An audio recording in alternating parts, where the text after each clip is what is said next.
maximizing your hit chance and minimizing the enemies. Extremely versatile supports and undying elemental armies conjured on a whim. If any of these caught your attention, stick around. Greetings, I'm Sophis. Today we're covering 3 builds in Age of Wonders 4. With Primal Fury out, I've attempted to make different builds that explore the new content from their own angles. First up, we have the Fey Reavers, exploring the potential of the new Fey Mist's tome, combined with the marked mechanic of the Reavers as well as a few other tomes to create an army competent at hitting the foe whilst reducing the enemy's chance to hit you.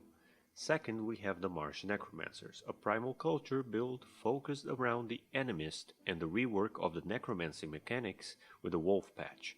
With this, you will combine the power of an undead army with the ease of reinforcements from the Primalist summoning mechanics.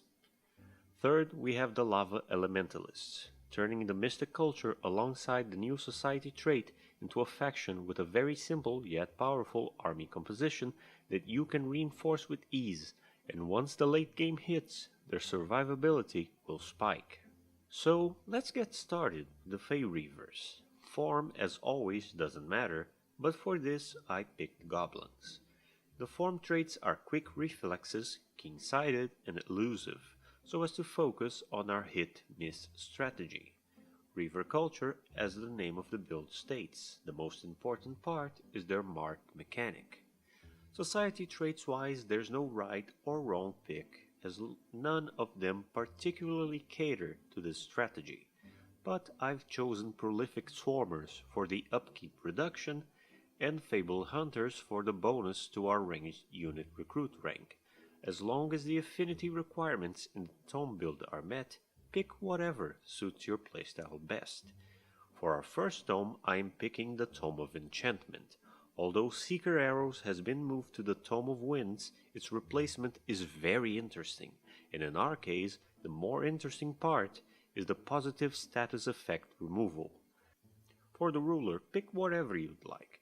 I've personally went with Wizard King for theming reasons, the idea of a Fey trickster luring industrialist goblins into his influence. This is the tome setup. Enchantment, as previously mentioned, and for this example I've gone with Pyromancy, because I am aiming for an overall fiendish setup, but you could pick a nature tome and replace the fire infusions with blight damage. Our key tome comes at tier 2, of course, the Tome of the Fey Mists. The most important things here are Fey Touched and Lingering Mists, but all things in this tome play an important part. Next up is Mayhem for its Mark of Misfortune enchantment, to increase your enemy's chance to fumble, only further capitalizing on our enemies hitting less as we hit them more. Infectious Insanity is also an extremely useful spell for crowd control on the battlefield. At tier 3, we go with Tome of the Pandemonium for the Vessels of Chaos transformation. The more debuffs the enemy has, the more damage our units inflict, and by this point our attacks cause enough debuffs to get a lot of mileage out of this. Then we go for Tome of the Cycles for Projectiles of Decay, yet another debuff to inflict on our enemies. At this point the core of the build is more or less complete, and you have 2 easy to attain options. You could go for Tome of the Stormborn, the new tome, and get another transformation as well as a campaign map spell to complement the mists. Downpour gives your enemies 2 debuffs without any effort on your part, but costs you more mana and casting points per turn to keep this up. Personally, as I've said before, I went for the second option and kept it fiendish with Tome of the Demon Gate. The transformation here grants units Frenzy, another means of stacking up our damage, and I will finish up with Tome of the Demon Lord at tier 5. With Tome of the Stormborn, you could pick more nature affinity to instead qualify for Goddess of Nature, which has some nicer benefits over Demon Lord, but neither of them are particularly important to the build as far as I can tell. Early game, this build is fairly comfortable as we begin with a Mage Lock, and as long as you're used to Reaver combat, your first few turns shouldn't be anything special. Everything should gradually ramp up to you granting your racial units more enchantments, with the biggest difference coming in with Tome of the Fey Mists than Tome of Pandemonium at Tier 3. So the Fey Reavers are actually a build that, unlike others, doesn't need to ramp up to endgame to hit its peak, with its most important components being acquired at Tier 3 and anything after that being simply small benefits.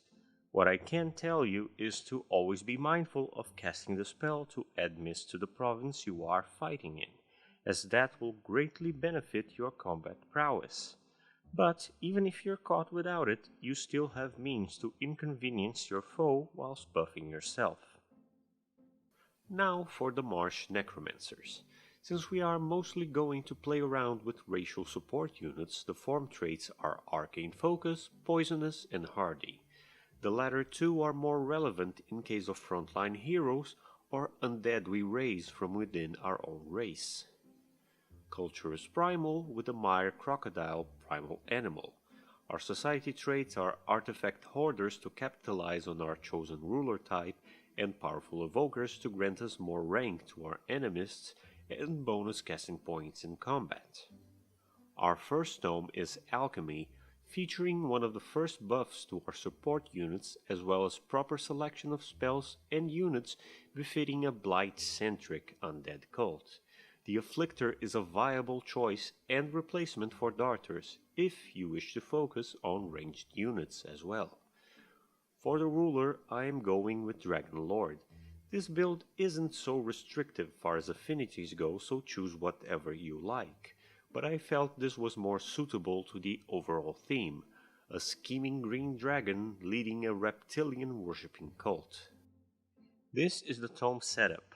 By far the most straightforward of the three builds, you start with Alchemy, focusing on unlocking the Distribute Tonic enchantment, then picking up whatever else you'd like from this tome, such as the Afflictors if you want to field ranged combat units to support your enemists.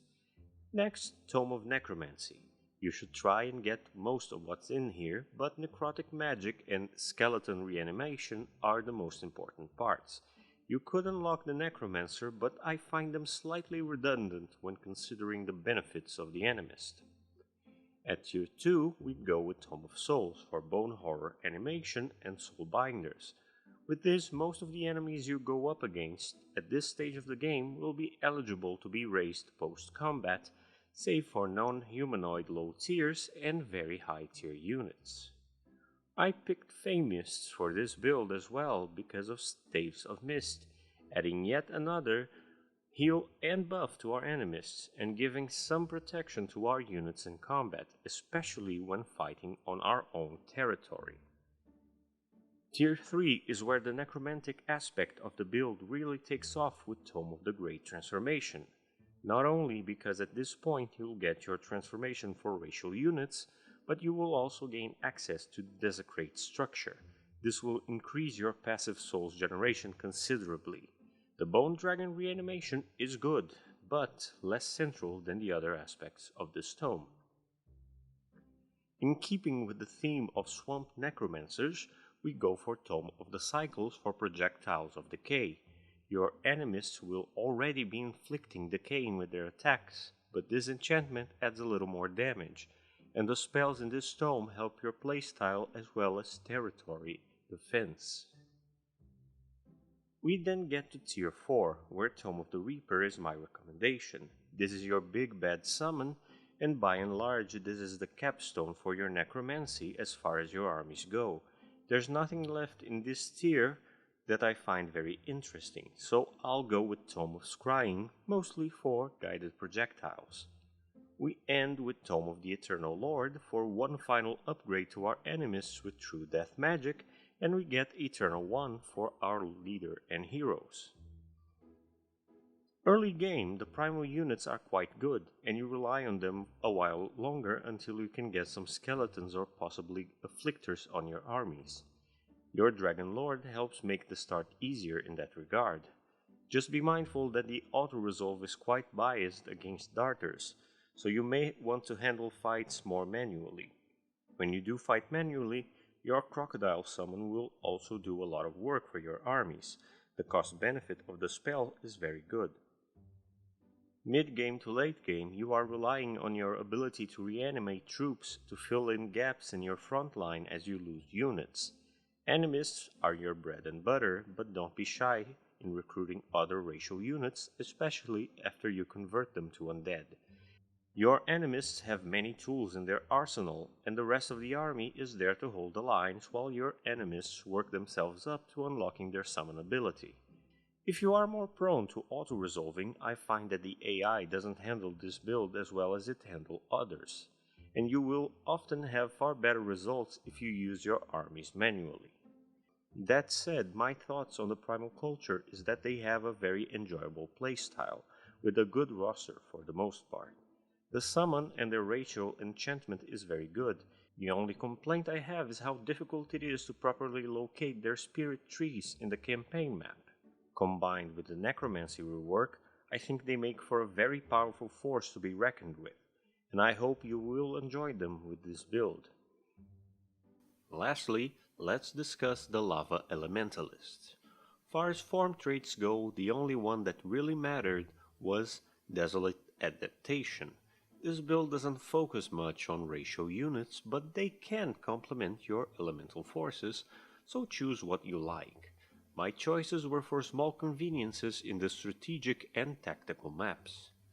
The culture is mystic, with the society traits being the new druidic terraformers and mana channelers so as to maximize our benefits for our elemental summons.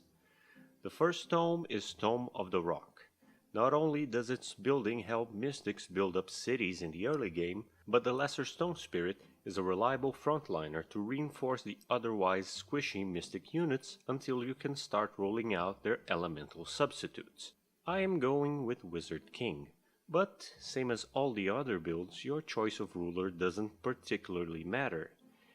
Any similarities to a certain Dunmerry Golden Masked God is merely coincidental, as well as a grand and intoxicating innocence on your part. This is the tome setup. We start with Rock for the benefits I've just mentioned, and our second tome is Tome of Pyromancy. For the overall theme of this build, I've stuck with the stone, and I believe the Battle Mage typing suits the role of the backline to the stone elementals quite well, but an alternative would be to aim for the Tome of Cryomancy and the use of Frost Spirits, focusing instead on the ranged enchantments. Mystics do get more mileage out of Battle Mage buffs, however.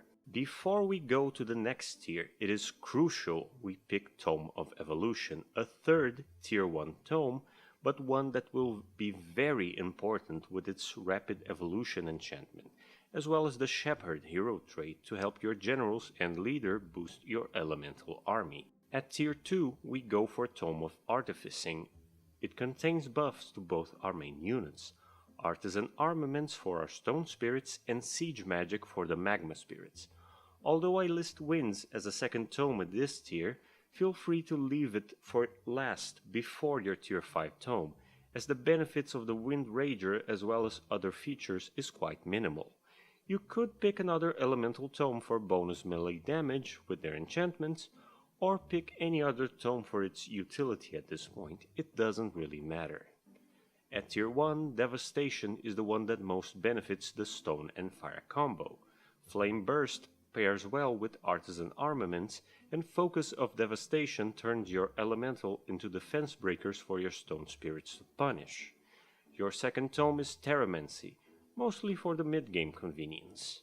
This is in case you find your forces depleted and want to replace your front line with an immediate tier 3 unit rather than counting on their tier 1 counterparts. It also contributes to your overall Materium affinity to get the Materium Tome at tier 5. At tier 4, Tome of the Crucible doesn't provide unit buffs, but it gives you a few spells to help you in combat, as well as fit the overall theme of the build. The most important late game piece is the Tome of the Creator. Here we get Eternal Earth, the last piece of the puzzle to solidify your elemental forces and keep them from being too expendable in the late game. At this point you should comfortably be able to conjure 2 units per turn, but that may be insufficient if you are taking too many losses. The last thing of note I will recommend is you keep an eye out for chances to improve your astral affinity. In my own playthrough, I've shamefully neglected it and finished the match before I had the opportunity of getting the best benefit in its branch of the Imperium 3, plus 3 ranks to your summoned units. Combined with our society trait giving them an extra rank, this means instant rank 4 summons, which make it so you can conjure tier 3 units at the price of a tier 1 unit. Talk about value. Far as campaign flow goes, this one is exceedingly straightforward. Early game you get the lesser stone spirits and have them protect your racial starters.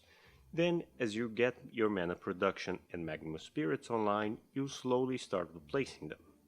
Mid game and late game don't change a lot for this build. It's all a matter of scale and the enchantments you pile onto your units.